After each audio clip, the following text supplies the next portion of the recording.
DreamMachine. My name is Arun. And my name is Patricia. Hey Patricia, how you doing? We're gonna do a show today about trolls, and we're gonna sing the entire thing. No, we're not. No, we're definitely not. And so, are you ready to get trolled? I've been trolled throughout this entire time, so for me to get more trolled, whatever, sure. Yeah, let's get on with it. So, Trolls is a 2016 American computer-animated romantic musical fantasy comedy film with the Trolls dolls created by Thomas Dam. The film was directed by Mike Mitchell and co-directed by Walt Duon, written by Jonathan Abel and Glenn Berger, and based on the story by Erica Regenova. And, they say that, it's just starting off with this story.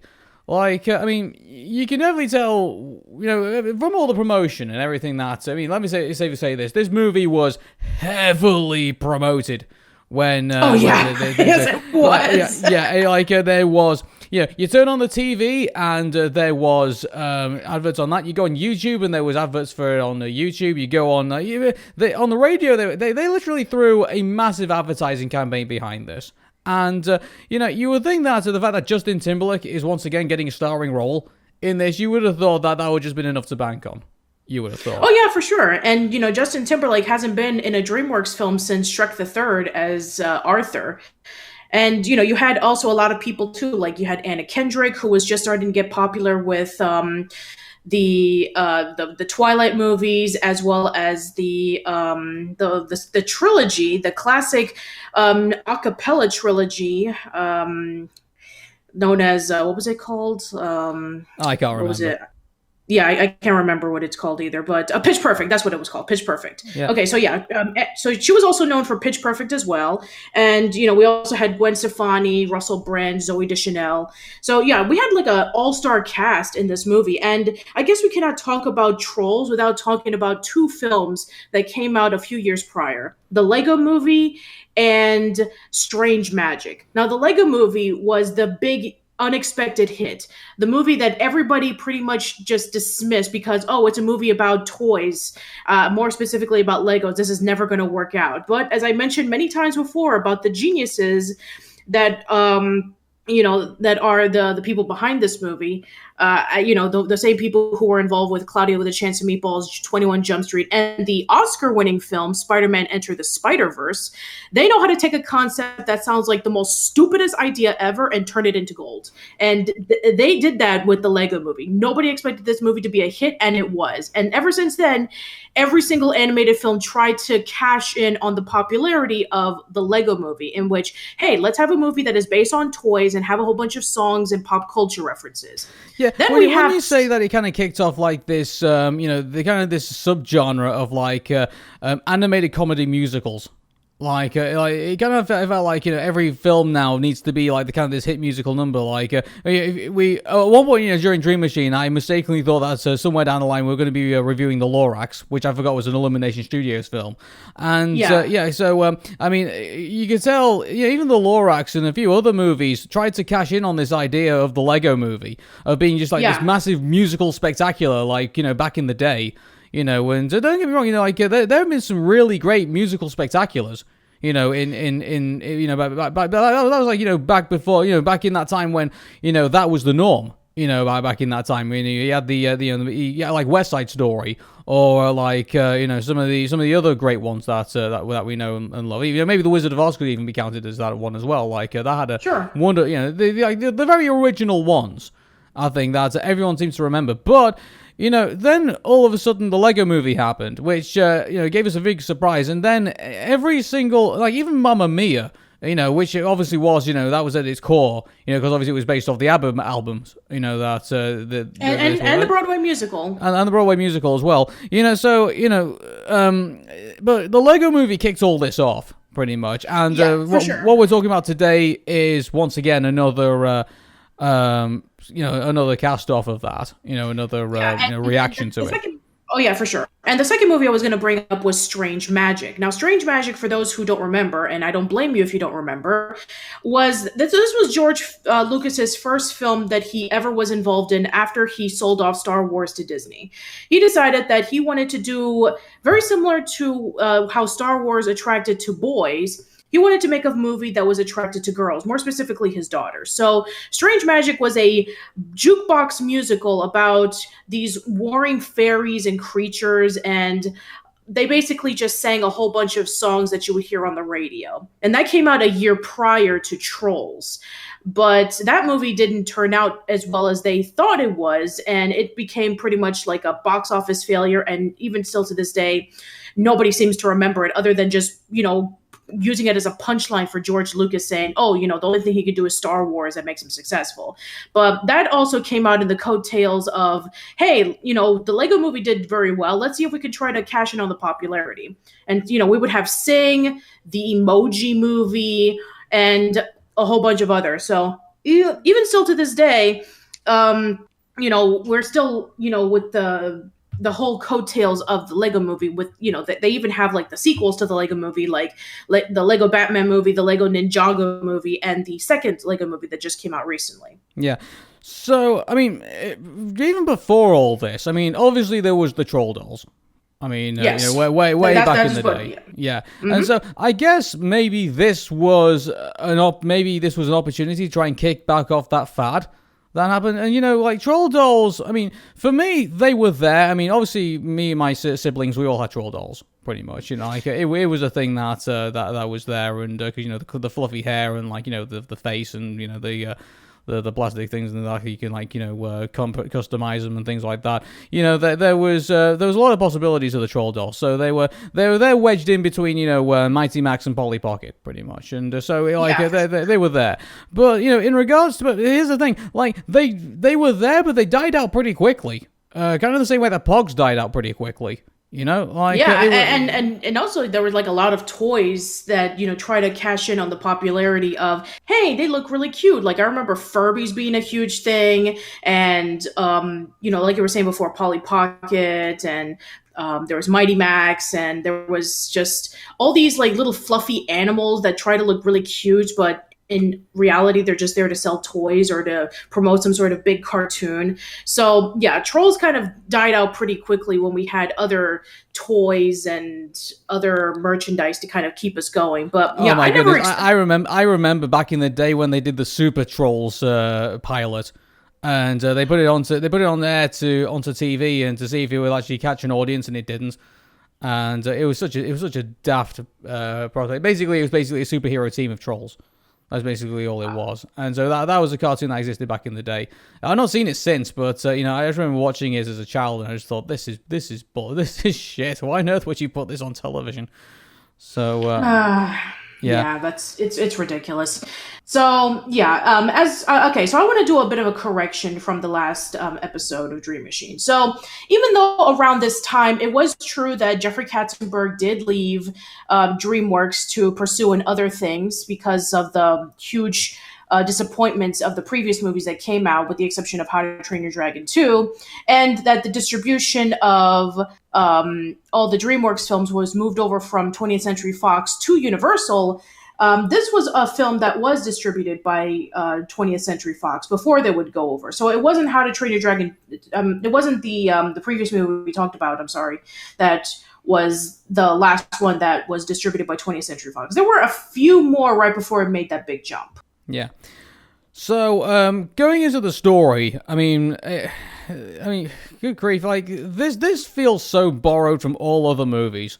It feels similar to the Smurfs movie. Oh, I don't know why. It just feels cut and shut. I mean, like, I feel like it's borrowing elements of Inside Out. It's borrowing elements of High School Musical. It's borrowing it borrows from Cinderella. I mean, let's not kid ourselves here. It borrows from Cinderella. In this movie, and I just feel like it's just there's just so many other elements that there's no originality to this movie when you really think about it. No, it doesn't, and I know why. It's like the people behind this movie were thinking, oh, it's a movie about these toys. We can't really push it far. We're just going to basically try to have a whole bunch of songs. We're going to have the songs be the main star of the movie. You don't have to worry about things like plot. But I mean, I understand that with musicals, a lot of people have issues with musicals because it's like, oh, I don't like musicals because it's singing every 5 minutes and there's no story that connects with it. But a good musical, if you can be able to pull it off, does have memorable songs that actually connects to the story.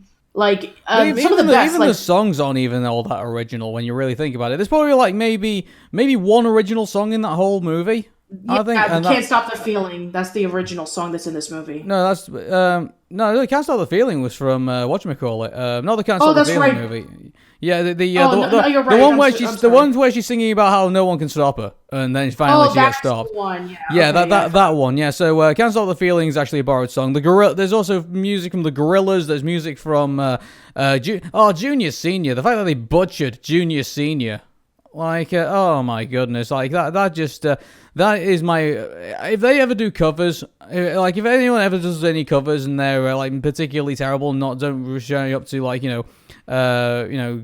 to Junior Senior of any other ones, I'll definitely tell you this. I'll keep reminding everybody. Look, the Trolls did this cover and it was terrible.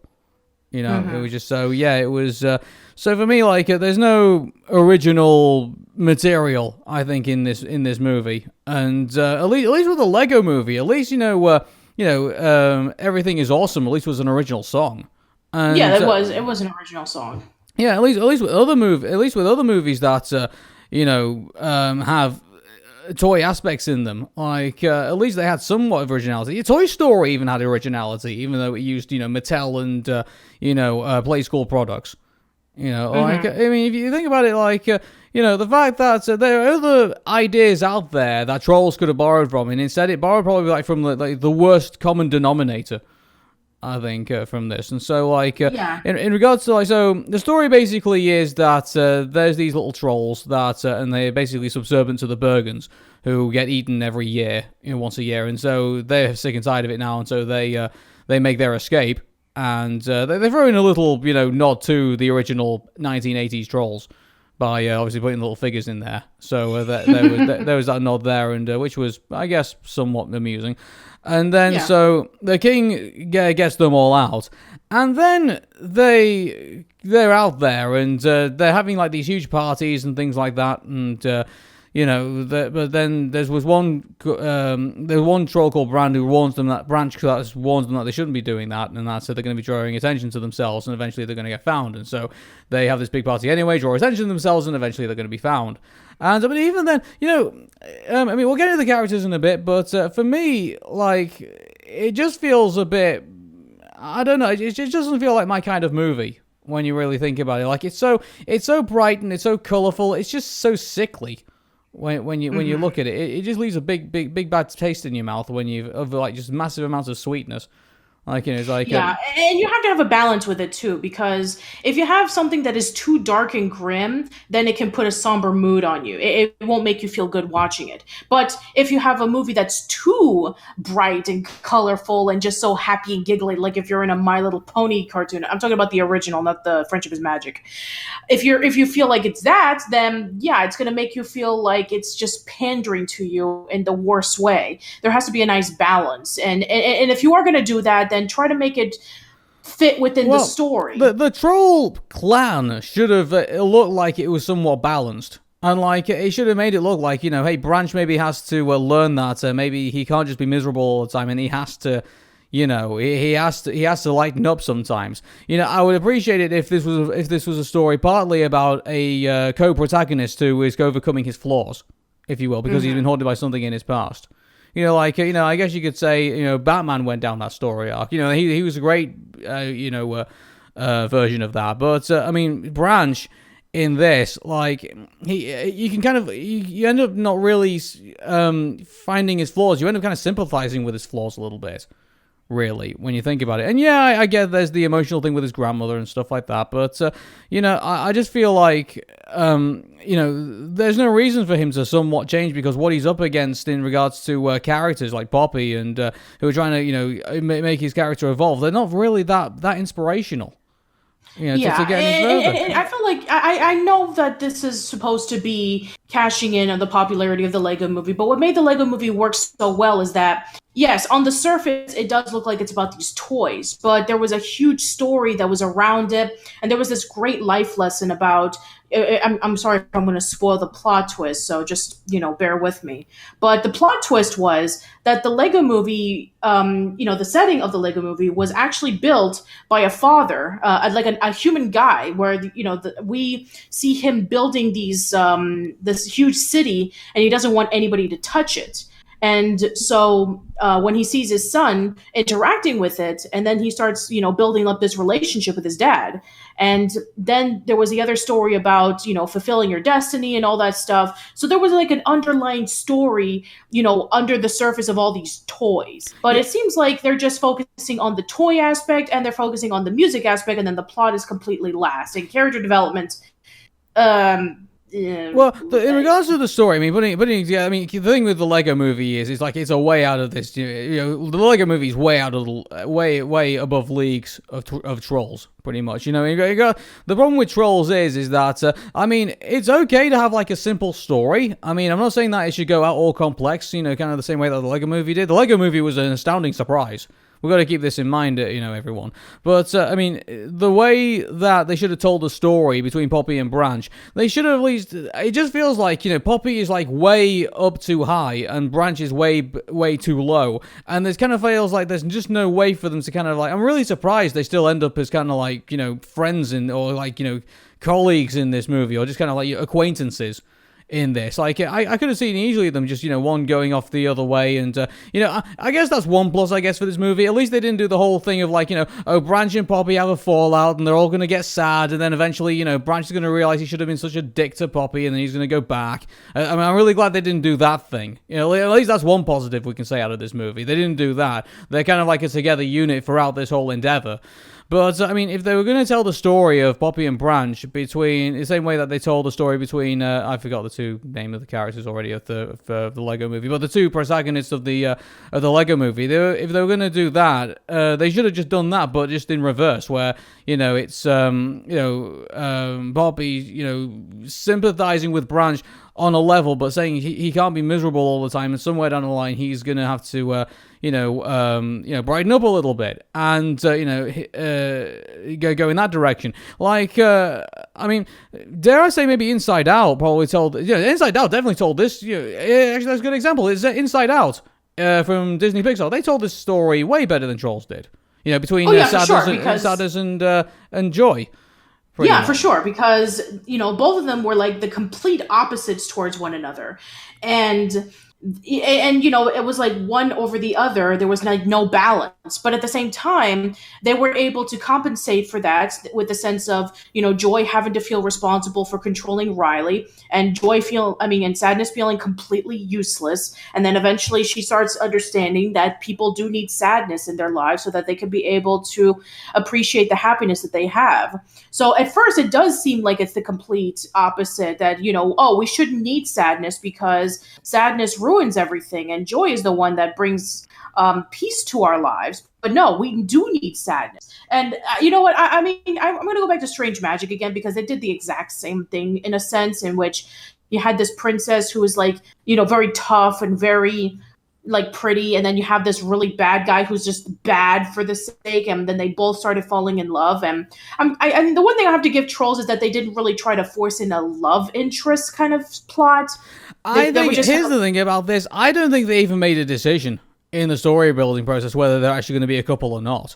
Like, I think they just kind of left it. They kind of left it the same way they left it with Flushed Away. Like, you couldn't tell whether they were actually a couple in the end or anything like that. And dare I say, they even left it the same way they kind of left Zootopia.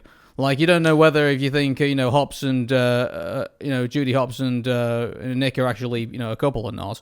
That is true. That is true for the most part. And I think that, if they did try to force in like a love interest kind of thing, I don't think they pulled it off as well, because I mean, I know that, the old saying about opposites attract and all that stuff, but there was nothing in this movie that really made me feel like they should be together. Yeah, to me it sounded like it was just like between two friends, which I Yeah. guess is kind of I guess maybe you could say it's kind of refreshing. I guess you could say like wouldn't it be better if like instead of like having just a couple that's just gonna happen to fall in love, you're gonna have you're gonna have like two friends or two siblings who are just like two opposites of one another, and they find friendship in their in their adventure.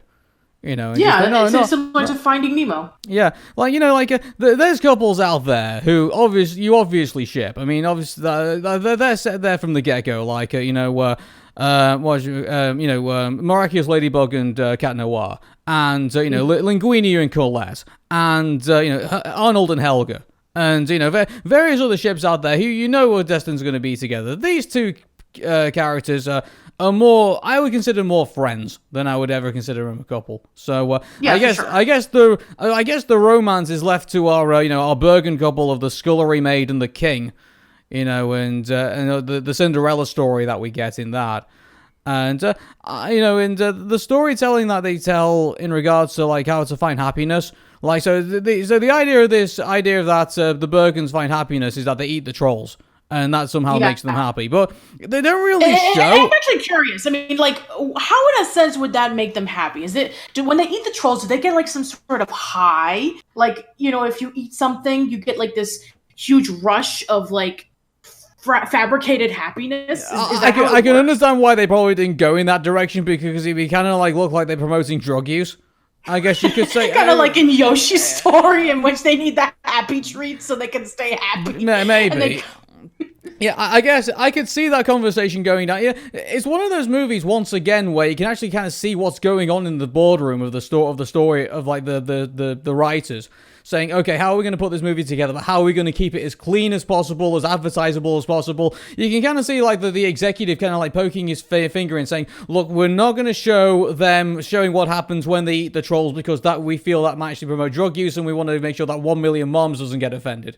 Okay, I can see those conversations happening, and so I mean, so I can see that the story that they wanted to tell. I think if this didn't have the corporate filter that I think that we're gonna have, I think we would have a lot of innuendos in this film. I think Yeah, for sure. we would have had the drug use. We would have had like I would even say the toilet humor. Like, oh my goodness, those farting glitter trolls that are in that. Yeah, Like, it kind of almost reminds me a bit of the reason why Smurfs in the first place. In the beginning, believe it or not, he wanted the Smurfs so that he can be able to do alchemy. Like, there was something about the Smurfs that can, with their substance, they can be able to turn them into gold. And then later on, he wanted to eat them.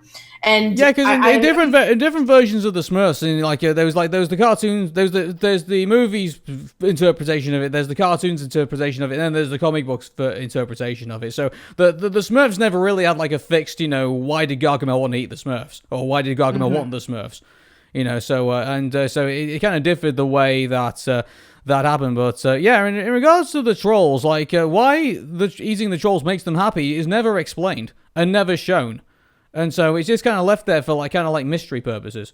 And so who knows? Like I mean, it's if they decide to do actually I just read this line here. They are deciding to do a sequel.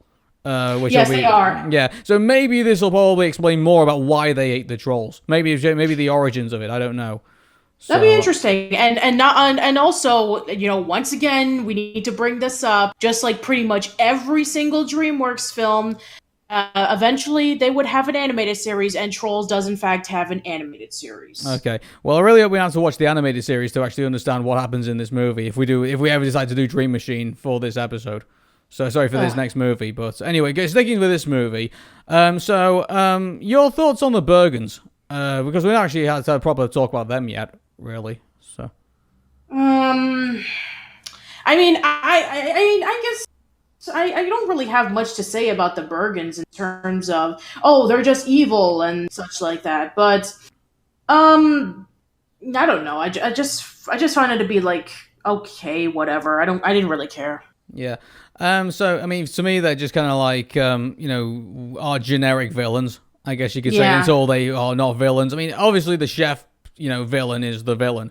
of this movie, and then Creek ends up being kind of like the Russell Brand ends up being kind of like the turncoat, if you will, ends up being kind of one of the villains as well. And so for me, these guys are just they're just a bunch of trolls. I mean, no, sorry, just a bunch of not a bunch of trolls. Sorry, it's kind of weird because it's like you have kind of like troll-like looking creatures called Bergens, and then you have like you have the cute cuddly things that actually called the trolls, which is kind of like it's I get it's a different world, but yeah, that just kind of. If you ask me, if I looked at this movie with clean eyes before watching it, if you ask me which ones were the trolls and which ones were the other things, like I probably wouldn't be able to tell you which ones were which. Yeah, for sure. Yeah. They should have looked like completely different. Like maybe if you wanted to go into once again the My Little Pony route, in which you have like these differentiations between like these like evil looking creatures versus the ponies, in which like they're kind of gray or they're kind of brown and they're scaly and they have warts in them, then yeah, maybe that could be like a differentiation. But they're both kind of colorful and they're both kind of small, and it's. I mean, don't get me wrong. I mean, like in the has there ever been another like art medium where trolls where there were the Bergens? Like, did they have like like in the animated, like any animated series, did they have these people in them? I don't know. I have no idea. I have no idea where these guys have come from. But if like for me, I don't understand why you can't just use humans, like and have this like humans could have been good. Yeah, for sure. Yeah, I mean, just have a bunch of miserable people. I mean, like hey, I'm sure there's plenty of places that exist out there, like either around the world or in the United States, or maybe better yet, how about if the humans want to collect the trolls, to have them as like collector's items, like very similar to how trolls were like in the 90s, in which everybody needed to have like a troll because they were super popular, and then the trolls would talk to the humans and be like, we're alive, we have thoughts and feelings too. Don't capture us. You know what, Patricia? You've already just made this film like 50% better just by saying that. Like it's yeah. Why couldn't you go? That's even better direction to go. That like just have them like have these trolls not like eat them, just have them like as collectibles. And like and so and they don't want to be collectibles. I get it, but I guess one argument for that, I guess it would be sort of similar. I mean, similar to B movie. There's like, I don't want there to be like a court case over this for like 2/3 of the movie. So I guess. Maybe not going into that, but I mean, normally in these Dream Machine episodes, we usually go like through first, second, and third acts, and just talk about them, how they all develop. But for us, like, there's, I mean, I guess you could say there's a development between, setting the story, I guess, in the first act, but in the second and third act, it's just kind of just a jumble. Of like, Yeah, I mean, you have plots, and then you have song. Then you have more plots, character development, then song, and then story, then song. It's just like, that it's just basically that. Remember, this is a musical. So, plot development, like I said, for a good musical, it has to have songs that connect to the story. And, they have to be really good too. And, but for the most part, there are some original songs in this, but it's also a jukebox musical. Yeah. So very similar to Moulin Rouge. And I know a lot of people don't like Moulin Rouge, but I'm going to bring it up. Moulin Rouge, some of the songs that they did choose for that movie did fit within the story. So if you are going to do a jukebox musical, you have to let it fit within the story. Or, even for like, for cases in which you have one particular band that you're going to focus the entire songs on, like for that one musical that had only Beatles songs, then you have to make it fit, and you have to, and in a way it kind of did, in which it was like fitting into the setting of the story. It took place in the 60s, and there was like a lot of none of the songs actually fit. I mean, the Gorillaz theme was based on like the Gorillaz, like it had nothing to do with Bergens or this society of like misfits and things like that. Like I mean, so having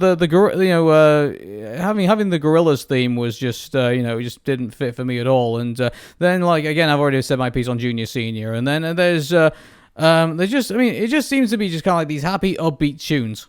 Like, and they don't really have like any somewhat. I mean, if you really look at the lyrics, they don't really have any kind of like relevance to the story when you really think about it. No, they don't, and that really sucks too, because a lot of people just kind of offhand musical like they're just nothing more than entertainment fodder. And but a good musical, like I said before, it can be entertaining, and it can be captivating and powerful if you make it fit within each other. And I wish that there would have been a case in which that if they really wanted to go with the Lego movie, then maybe they should have like one major song that kind of like fit with the entire story, like with Everything Is Awesome. But if you wanted to have a whole bunch of songs, then just try to make it fit, and don't just put songs for the sake of putting songs. It's like we've mentioned throughout this entire podcast, that they saw the success of the Lego movie and they decide to just make a cash cow without understanding what made the Lego movie so great in the first place. And now,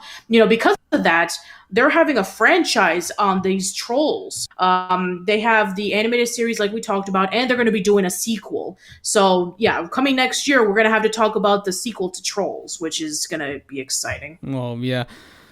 So, and I also think that. Oh, go ahead. No. It's for me. Like, I mean, you were already talking about. I mean, this is how forgettable I think this first movie is probably going to be. The fact that we're already saying, okay, just let's put the first movie to bed. Let's see what you can do. I guess let's see what you can do in the second one. I guess. I mean, let me just have a look at what it did. Finally. So there was a budget of like $125 million stuck into this movie, and it did receive an Academy Award nomination, for whatever reason. Did. And I think for 2016, I think that it was kind of low for animated films. I don't think there was like a lot of animated films to choose from. I think. Well, I'm gonna say, what was the box office? I mean, like, who actually came out to watch this? Like, do we have any numbers on Trolls? I mean, let's see. According to what the box office says, it said it'd make about 300. I take it like a lot of kids watched it, especially, young kids who... Oh, hang on a second. I've got it right here. $346 million. Yeah, so, okay. That's exactly what I just said. Okay, sorry, you cut out just then, so I don't know if... I didn't know what you said. But, so $346 million, like, that's what it made, and so it made pretty much... I'm quite surprised, because maybe all the advertising that went into it, that must have taken a chunk of the budget.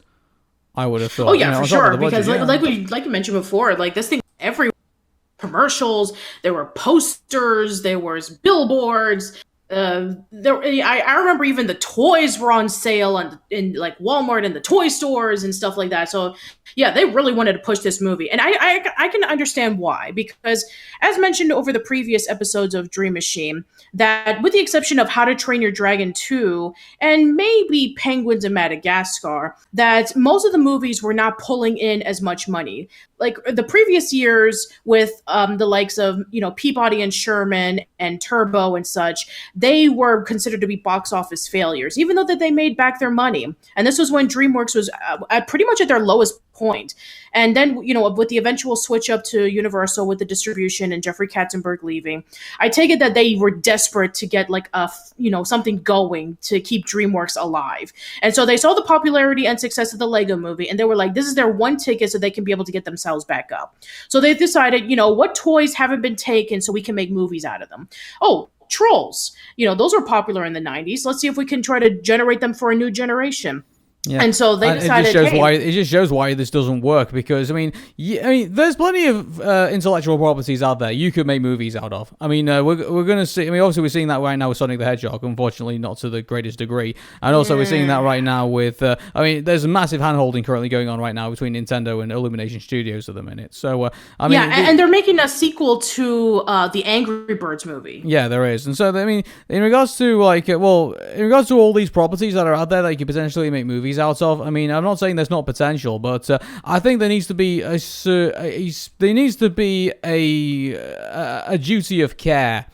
I think when it comes to this, because all you end up doing is basically just making very subpar, very overachieving movies.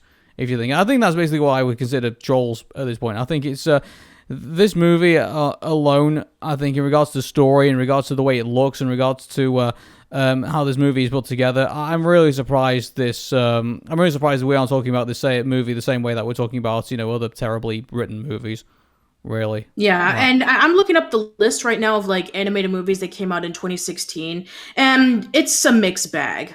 Like, and we have classics now, such as Zootopia, Moana, Kung Fu Panda 3, and Your Name, and such. But then we also had really crappy movies, such as um, Ice Age Collision Course, and Sing, and Norm of the North, Ratchet and Clank.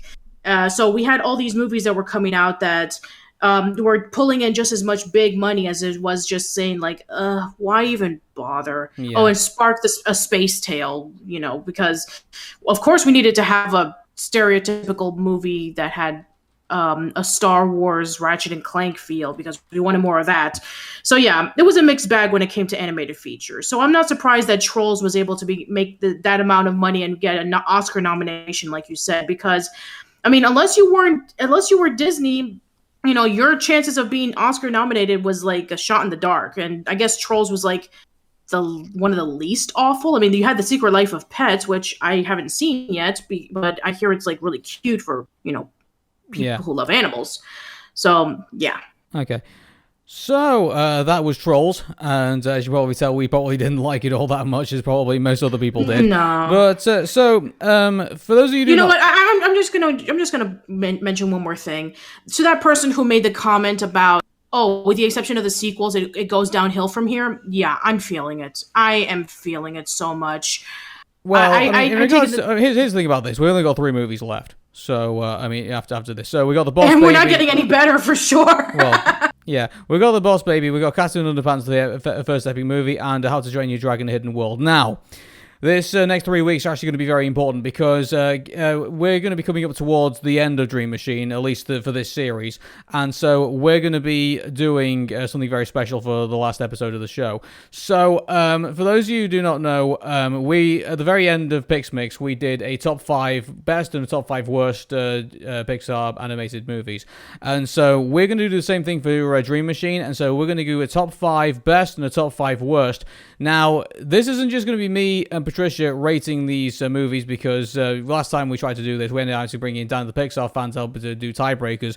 So what we're going to do is we're going to bring all of you into it. So soon, when this episode gets to be posted up, I'm going to be posting up a poll. And so this poll, what will happen is that it will list every single DreamWorks film that we've reviewed here on Dream Machine, and also include The Boss Baby, Captain Underpants, and How to Train Your Dragon: The Hidden World. So we're going to list all the movies. We're going to get you all to rate them 1 to 10 in this, and so it's going to be me, Patricia, and it's going to be yourselves who are going to help pick the top 5 best and the top 5 worst animated DreamWorks animated films. So and that goes out right after this episode comes to air. So that's our announcement for that. So, coming up next is going to be The Boss Baby, and then after that is Captain Underpants, the first epic movie, and I'm looking forward for your thoughts on this. Yeah, I'm gonna give everyone a bit of excitement over this. I've never seen The Boss Baby, and it reminds me of Donald Trump. So that's what worries me about this movie. And in regards to Captain Underpants, I sat through this for half an hour and turned it off. So the next 2 weeks are going to be slightly interesting, to say the least. So, but until then, for me, Aaron. And Patricia. Take care, and bye-bye for now. So long, farewell, Avita saying goodbye. Patricia, stop trolling me.